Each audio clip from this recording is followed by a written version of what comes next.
நேற்று செப்டம்பர் 27ஆம் தேதி கரூர்ல நடந்த தாவேகா தலைவர் விஜயினுடைய பரப்புரையை கேட்கறதுக்காக போன மக்கள் கூட்ட நெரிசல்ல சிக்கி கிட்டத்தட்ட 10 குழந்தைகள் உட்பட 39 பேர் உயிரிழந்திருக்கக்கூடிய ஒரு கொடூரமான சம்பவம் நடந்திருக்கு.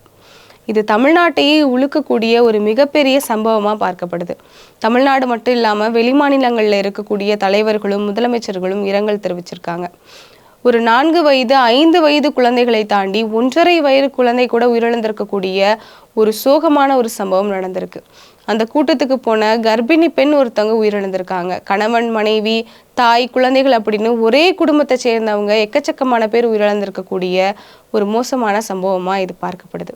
நேற்று இரவுல இருந்து அந்த குழந்தைகளை பறி கொடுத்தவங்க, கர்ப்பிணி பெண்ணை பறி கொடுத்தவங்க, குடும்பத்தில் இருக்கக்கூடிய தங்களுடைய பிள்ளைகளை, பெற்றோர்களை பறி கொடுத்தவங்க அப்படின்னு அத்தனை பேருடைய அந்த கண்ணீர் சத்தம் தான் ஊடகங்கள்ல நம்மளால பார்க்க முடியுது. இப்படி ஒரு இக்கட்டான ஒரு சூழ்நிலைமையில இந்த மாதிரியான விஷயங்களை, இந்த செய்தியை நம்ம அரசியலா பார்க்கறத தாண்டி ஒரு மனிதாபிமான அடிப்படையில அணுக வேண்டிய ஒரு சூழ்நிலையில நம்ம இன்னைக்கு இருக்கோம்.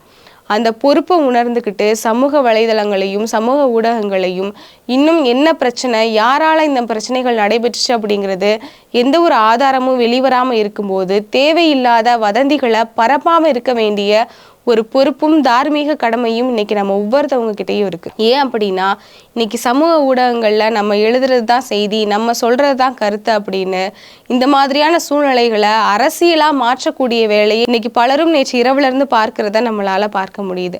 அந்த மாதிரியான விஷயங்களுக்கெல்லாம் இரையாகாம இருக்கிறது மக்களுடைய பொறுப்பாகவும் இருக்கு. எந்த பிரச்சனையாக இருந்தாலும் விசாரணை முடிந்து சமர்ப்பிக்கக்கூடிய அந்த அறிக்கையின் மூலியமா தான் நமக்கு என்ன உண்மை அப்படிங்கிறது தெரிய வரும். சரி, இந்த பிரச்சனைகளை தாண்டி முதல்ல நேற்று அந்த கரூர்ல என்ன நடந்துச்சு, இந்த மாதிரியான ஒரு சோகமான சூழ்நிலை ஏற்படுறதுக்கு, இவ்வளவு உயிரிழப்புகள் ஏற்படுறதுக்கு என்னென்ன விஷயங்கள் சாதகமா அமைஞ்சிருக்கு அப்படிங்கிறத பத்தியெல்லாம் நம்ம பார்க்க வேண்டியது நம்மளுடைய கடமை.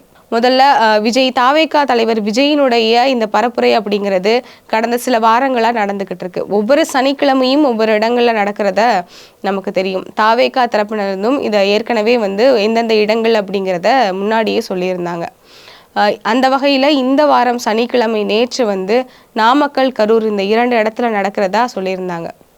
காலை 8:45 மணிக்கு நாமக்கல்ல விஜய் பேசுறதா இருந்துச்சு. தாவேகாவினுடைய அதிகாரப்பூர்வ பக்கங்களையும் அந்த நேரத்தை தான் குறிப்பிட்டிருந்தாங்க.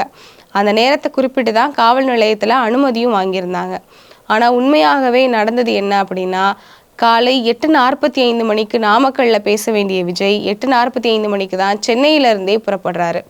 சென்னையிலேருந்து தனி விமானத்தில் புறப்படக்கூடிய விஜய் திருச்சியிலேருந்து கரூர் வர்றது தான் இந்த பயண ஏற்பாடு அப்படிங்கிறது. அப்படி இருக்கும்போது 8:45 மணிக்கு பேச வேண்டிய விஜய்க்காக அதிகாலை 2 மணிக்கே அங்கே மக்களும் ரசிகர்களும் கூட ஆரம்பிச்சிட்டாங்க.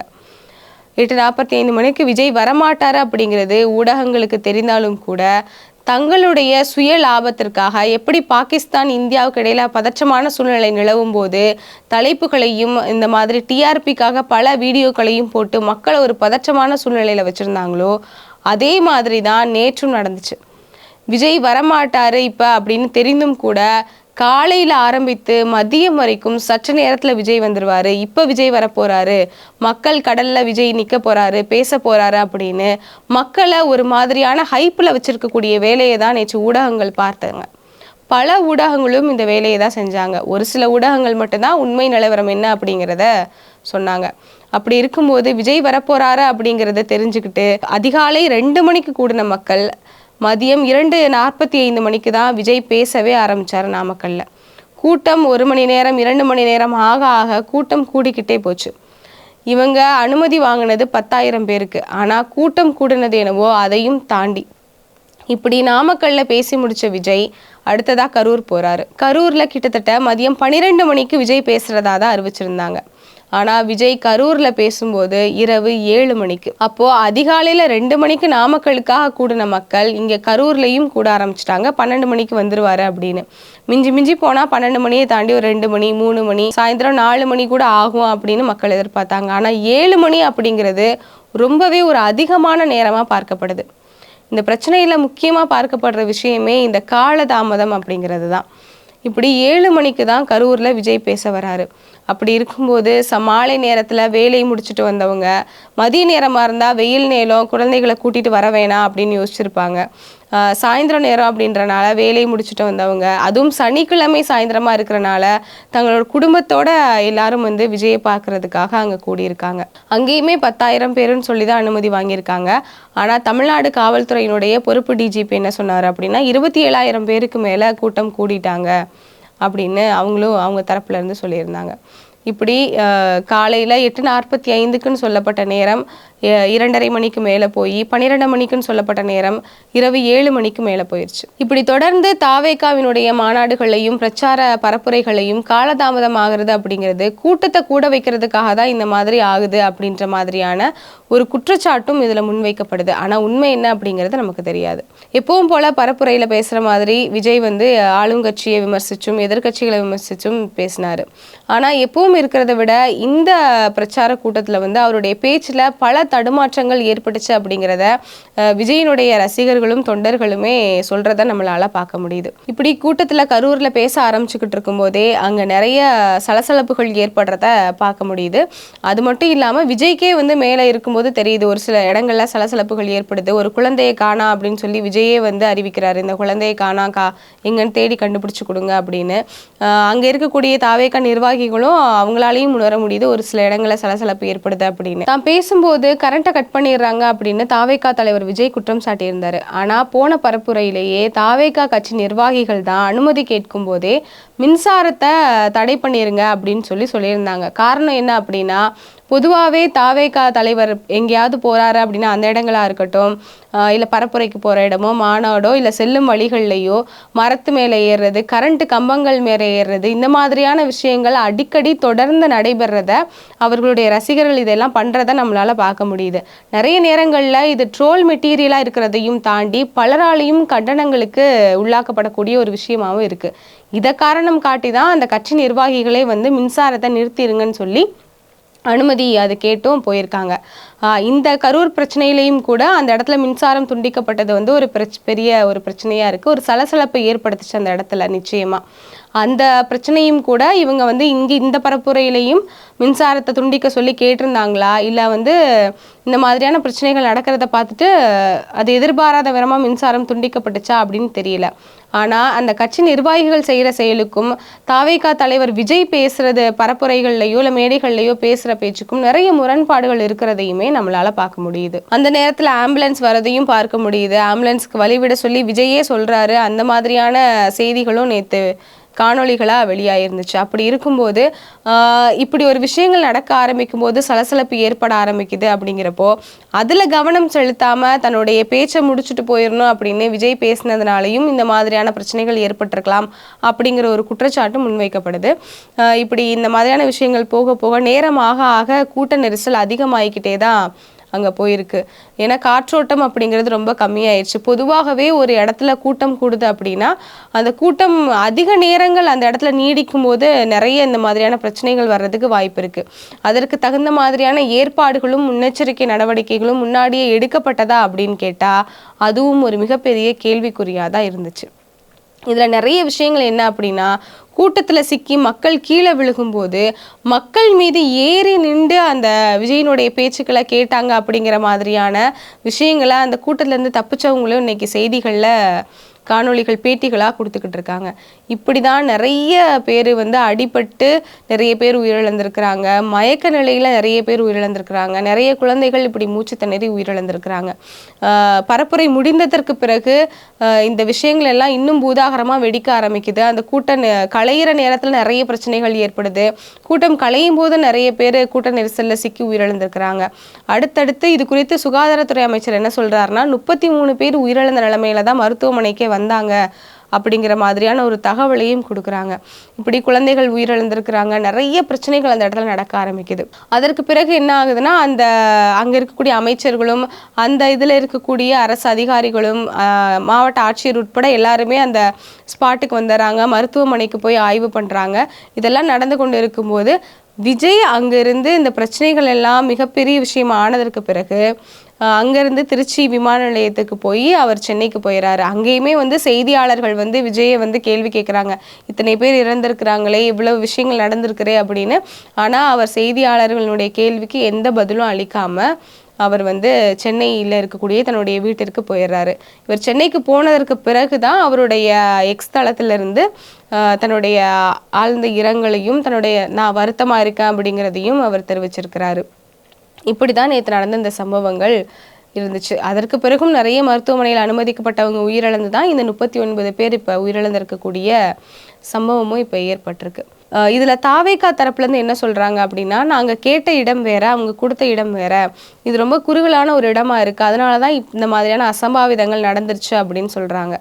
ஆனால் தமிழகத்தினுடைய பொறுப்பு டிஜிபி என்ன சொல்கிறாரு அப்படின்னா, அவங்க வந்து கேட்ட இடம் தான் குறுகலான இடம், இது வந்து கொஞ்சம் பெரிய இடமா தான் நாங்கள் கொடுத்தோம். ஏன் அப்படின்னா 2 நாளைக்கு முன்னாடி தான் எதிர்க்கட்சி தலைவர் எடப்பாடி பழனிசாமியும் இந்த இடத்துல பரப்புரையை முடிச்சுட்டு போனார், அதனால தான் நாங்கள் இந்த இடத்த அவங்களுக்கு கொடுத்தோம் அப்படின்ற மாதிரி சொல்லியிருக்காரு. அது மட்டும் இல்லாமல் 10,000 பேருக்கு தான் அவங்க அனுமதி கேட்டிருந்தாங்க, ஆனால் இங்கே கூடுனது 27,000 பேருக்கு மேலே அப்படின்னு சொல்லியிருக்காரு.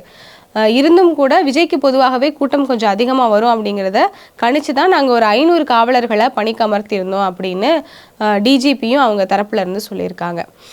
இது மட்டும் இல்லாமல் இதில் நம்ம பார்க்க வேண்டிய ஒரு முக்கியமான பேசப்பட வேண்டிய விஷயம் என்ன அப்படின்னா, இந்த ரசிகர் மனநிலை அப்படிங்கிறது. இதுக்கு முன்னாடி தமிழ்நாட்டில் எக்கச்சக்கமான பரப்புரைகளை நம்ம பார்த்துருக்கோம். தேர்தல் பரப்புரை, பிரச்சாரத்தை தாண்டி பொதுக்கூட்டம், மாநாடு, இப்படி எக்கச்சக்கமான எந்த அரசியல் கட்சியாக இருந்தாலும் சரி, தமிழ்நாட்டில் இருக்கக்கூடிய அரசியல் கட்சிகளினுடைய மாநாடுகளையும் பரப்புரைகளையும் நம்ம பார்த்துருக்கோம். ஆனால் முதல் முறையாக ஒரு தலைவரை, ஒரு கட்சியினுடைய தலைவரினுடைய பரப்புரையை கேட்க வந்து இத்தனை பேர் உயிரிழந்திருக்கிறது அப்படிங்கிறது தமிழ்நாட்டில் இப்போ நடந்திருக்கு.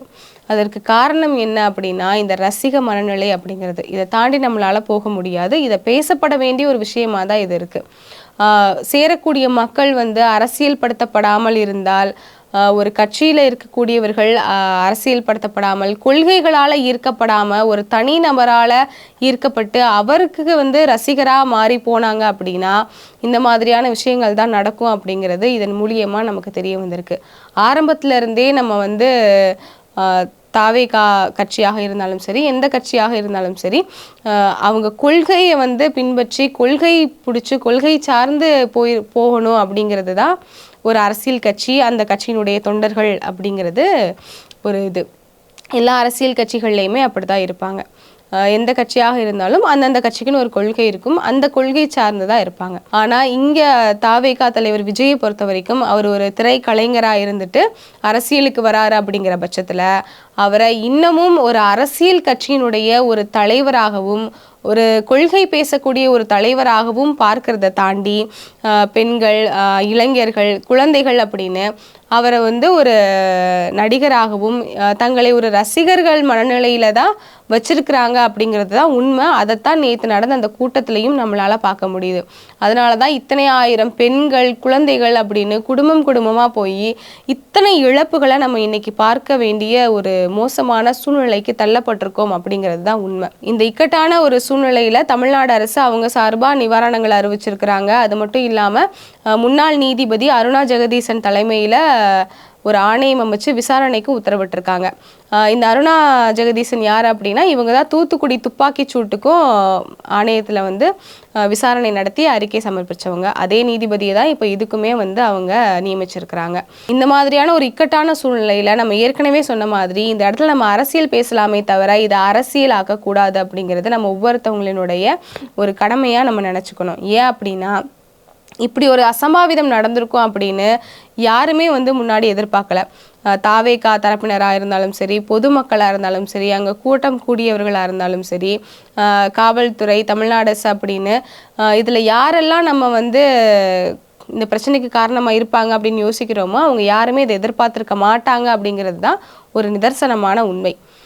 இந்த இடத்துல விசாரணை நடந்து என்ன மாதிரியான பிரச்சனைகள் நடந்துச்சு, எதனால இந்த பிரச்சனைகள் நடக்கிறதுக்கு சாதகமாக அமைஞ்சிச்சு, இது யாருடைய தவறு அப்படிங்கிறது எல்லாமே விசாரணை முடிவில் தான் நமக்கு தெரியும். அதற்கு முன்னாடி இப்படி வதந்திகளை பரப்புறது அப்படிங்கிறது இந்த பிரச்சனையினுடைய உண்மையான காரணம் என்ன அப்படிங்கிறது தெரிய வராமலே போகிறதுக்கான ஒரு சூழ்நிலையை கூட இது ஏற்படுத்தும் அப்படிங்கிறத ஒவ்வொருத்தரும் புரிஞ்சு இந்த பிரச்சனையை அணுகணும். அது மட்டும் இல்லாமல் உண்மையிலேயே இந்த மாதிரியான பிரச்சனைகள் நடக்கிறதுக்கு யார் காரணமாக இருந்தாங்களோ அதே மாதிரி இந்த கூட்ட நெரிசலும் இவ்வளவு உயிரிழப்புகளும் ஏற்படுறதுக்கு காரணமானவங்க யாராக இருந்தாலும் அவங்க இந்த பிரச்சனைக்கான முழு பொறுப்பையும் ஏத்துக்கணும் அப்படிங்கிறது தான் இதுல ஒரு சரியான ஒரு விஷயமா இருக்கும். இனிமேலும் இந்த மாதிரியான விஷயங்கள் நடக்காம இருக்கிறதுக்கு இந்த மாதிரியான பரப்புரைகளையும் பிரச்சாரங்களையும் கூட்டம் அதிகமா சேரக்கூடிய ஒரு விஷயங்களையும் ஏற்பாடு செய்யக்கூடிய அந்த ஏற்பாட்டாளர்களாக இருந்தாலும் சரி, அதுக்கு பாதுகாப்பு கொடுக்க வேண்டிய காவல்துறையாக இருந்தாலும் சரி, எல்லாருமே தங்களுடைய பொறுப்பை உணர்ந்து சரியான முறையில நடந்துக்கணும் அப்படிங்கிறது தான் மக்களினுடைய எதிர்பார்ப்பாகவும் இருக்கு. அதுதான் சரியான ஒரு விஷயமாவும் இருக்கும்.